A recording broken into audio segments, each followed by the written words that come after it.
Hey everyone, imagine this, you're a newly qualified junior doctor, it's Christmas Day, and your consultant just breezily hangs up, leaving you alone to manage an entire hospital ward in chaos, cardiac arrests, demanding patients, frantic nurses. That's exactly where Ali Abdel, the author of Feel Good Productivity, found himself. He was drowning, working harder than ever, but feeling utterly miserable and ineffective. Sound familiar? Maybe not the hospital part, but that feeling of pushing, grinding, and still getting nowhere. That's why I absolutely had to talk about this book. Ali's story starts there, at rock bottom, wondering why he'd forgotten about productivity, a topic he's once been obsessed with. He's always believed in the work harder mantra, the Muhammad Ali quote. I hated every minute of training, but I said, don't quit. Suffer now and live the rest of your life as a champion. But it wasn't working anymore. He was tired, sad, and constantly worried. Then a profound realization hit him. Thanks to his old tutor, if the treatment isn't working, question the diagnosis. What if everything he'd been told about success was wrong? What if success didn't require suffering? What if there was another path to fulfillment, one not lined with anxiety and sleepless nights? This was the birth of his philosophy, Feel Good Productivity. Now, what exactly is Feel Good Productivity, you ask? Well, it's not about doing more at any cost. It's about doing more of what matters to you by focusing on your well-being first and letting that well-being drive your focus and motivation. It's a complete pivot from the common belief that you have to suffer to succeed. Ali argues that feeling good actually boosts our creativity and productivity. He delves into the science, explaining Barbara Fredrickson's broaden and build theory, which suggests that positive emotions open our minds, help us see more possibilities, and build our long-term resources like resilience and problem-solving skills. Feeling good releases feel-good hormones like dopamine and serotonin, giving us energy, and it even helps undo the physiological effects of stress. As Fredrickson's undoing hypothesis shows, the core message is powerful: success doesn't lead to feeling good. Feeling good leads to success. The book breaks down this philosophy into three main parts: energize, unblock, and sustain. First up, energize, which is all about finding the fuel that drives human flourishing. Ali introduces three energizers: play, power, and people. Let's talk about play. Remember Richard Feynman, the Nobel Prize-winning physicist? He got so burnt out, he was bored of physics, but then he reconnected with the idea of playing with physics, like when he observed a wobbling plate and just explored it for fun. This playful approach eventually led to a Nobel Prize. The book suggests that integrating a spirit of play makes life fun and helps us do more. How do you do that? Well, you can choose your character. Just like Ali embodies Sephiroth the Blood Elf Warlock in World of Warcraft, we can adopt a play personality that frees up our sense of adventure. Are you a creator who turns mundane tasks into opportunities for self-expression, or a storyteller who can find a narrative in anything? Another way is to embrace your curiosity. Think of your tasks as side quests in a video game. They might lead to unexpected discoveries and make the process more enjoyable. And finally, find the fun. Ali shares the magic pulse in "Don't experiment." Ask yourself, what would this look like if it were fun? Add music, make it a game, or focus on enjoy the process, not the outcome, just like the champion climber Alberto Giants Lopez. Or Matthew Dix selling BBQ sauce at McDonald's. Finding joy in the doing, rather than just the winning, changes everything. And critically, lower the stakes by reframing failure as data points rather than disasters. As Ali says, no failure is ever just a failure. It's an invitation to try something new. It's about being sincere, not overly serious, which Alan Watts famously advised. Then there's power. This isn't about controlling others, but about personal empowerment, feeling that your job, your life, your future is in your hands. The first step is to boost your confidence. Ali introduces Albert Bandura's concept of self-efficacy, the belief in your ability to achieve objectives. He suggests an confidence switch experiment. Act as if you're already confident. It's surprisingly effective. Also, the social model method shows how seeing others succeed, vicarious mastery, boosts your own confidence. Next, level up your skills. This is inactive mastery, learning by doing. The Shashin approach, or beginner's mind, helps you continuously learn by approaching tasks with curiosity and humility, even as an expert, and the protege effect reveals that teaching others actually helps you learn better. Finally, take ownership of your work. Drawing on self-determination theory, Ali emphasizes intrinsic motivation over extrinsic rewards. He suggests that even if you can't own the outcome, you can own the process, like the legendary Reddit user who automated his job. And crucially, own your mindset. Instead of "I have to do this," shift to "I choose to do this." This subtle change can dramatically boost your sense of control and capability. The third end user is people. Our interactions with others profoundly affect our mood.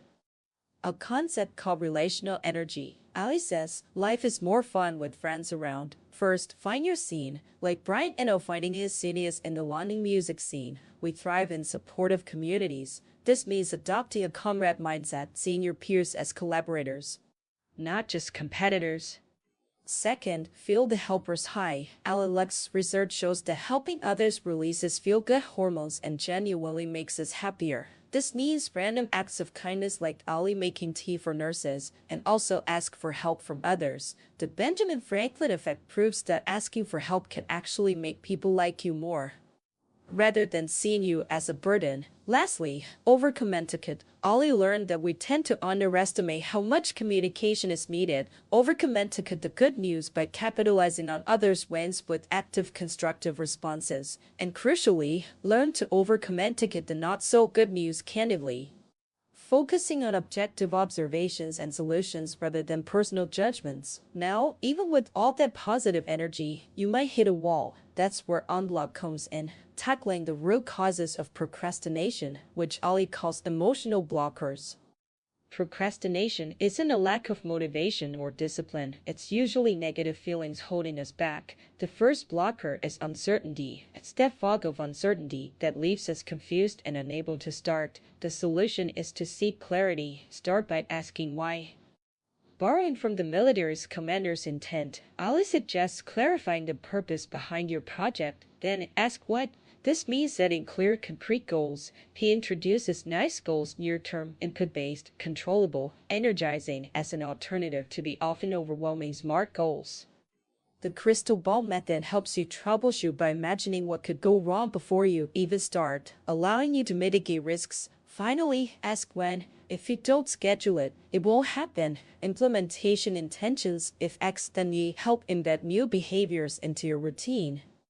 And time blocking helps you budget your hours, ensuring time for what truly matters. Next, fear. This isn't about eliminating fear entirely, but about finding the courage to face it. Ali spent 7 years procrastinating on starting his YouTube channel because of fear.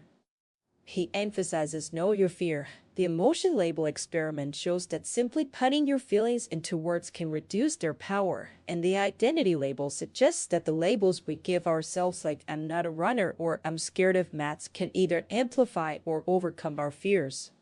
Then, reduce your fear. The 10-10-10 rule helps put perceived failures into perspective. Will this matter in 10 minutes, 10 weeks, 10 years? Often, the answer is no, which significantly lowers the stakes. Ali also introduces the confidence equation: self-confidence, perception of ability, perception of standards, and suggests that often you don't need to feel perfectly confident to just get started. Just make a start, even if it's shaky. Lastly, overcome your fear. The spotlight effect teaches us that we overestimate how much others notice or judge us. Most people are too focused on themselves. So, no one cares is a surprisingly liberating mantra. And for those big fears, channel your inner superhero with the Batman effect. Adopting an alter ego to tap into courage you didn't know you had, just like Adele used Sasha Carter to overcome stage fright. The final blocker is inertia. Newton's first law of motion applies to productivity: an object at rest stays at rest. It takes a burst of energy to get over that initial hump. The key is to reduce friction. This means tweaking your environment to make desired actions the default choice, like Ali moving his guitar from behind the bookshelf to the living room. It also involves reducing emotional friction with the 5-minute rule. Commit to doing a task for just 5 minutes. Often you'll keep going. Then you need to take action. Ali's secret weapon, inspired by SEO coach Matt Mosheri, is to define the next action step. Don't think about writing a whole book. Think about opening Google Docs. This makes daunting tasks manageable. And track your progress. Seeing your progress, no matter how small, provides tangible evidence that you're moving forward, boosting motivation. Finally, support yourself. Finding an accountability buddy harnesses our social duty. It's much harder to skip a gym session when a friend is waiting for you. And perhaps most importantly, forgive yourself. When you procrastinate, don't beat yourself up. Instead, practice self-forgiveness and find the win acknowledging what you did accomplish, however small. Even if it wasn't the main task, the final part of the book is sustain, ensuring your productivity is long-lasting and prevents burnout. Ollie identifies 3 types of burnout over-accretion: depletion and misalignment. To combat over-accretion burnout, you need to conserve your energy. Think of LeBron James, who conserves energy by walking for most of the game, allowing him to sprint when it truly matters. This means do less. Steve Jobs famously said innovation is about saying no to 1,000 good ideas. Use the energy investment portfolio to limit your active projects and embrace the power of no. If it's not a hell yeah, it's a no. Also, resist distraction by adding friction, like David Lengo switching to an old Nokia to avoid social media. And if you do get distracted, correct course. Don't let a small slip derail your whole day. Begin again. Finally, break more. The most productive people often take generous breaks. Schedule your breaks like they're essential appointments, as Ollie learned in the emergency department, and embrace energizing distractions. Short, unplanned pauses that bring joy, like Thich Nhat Hanh's awakening though. For depletion burnout, the answer is to recharge effectively. We often do things we think are relaxing but actually drain us. Doom scrolling, anyone? So recharge creatively.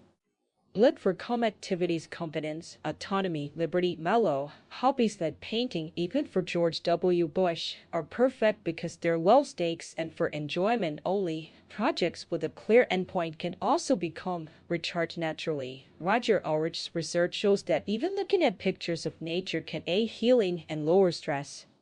So bring in nature houseplants, nature sounds, and take a walk. It doesn't have to be through 4 hours, even 10 minutes can make a difference. Lastly, recharge mindlessly. Sometimes the most productive thing is to do nothing at all. This involves letting your mind wander, the shower principle, where solutions miraculously appear when you relax.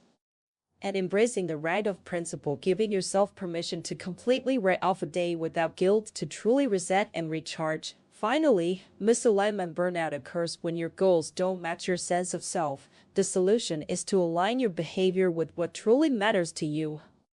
To do this, look to your long-term horizon. The eulogy method, imagining what you'd want people to say at your funeral, and the Odyssey plan, sketching out 3 possible 5-year futures: current, alternative, radical, help clarify your deepest values. Then, bring it closer with the medium-term horizon. The Wheel of Life helps you assess how aligned your current actions are across different life areas: health, work, relationships.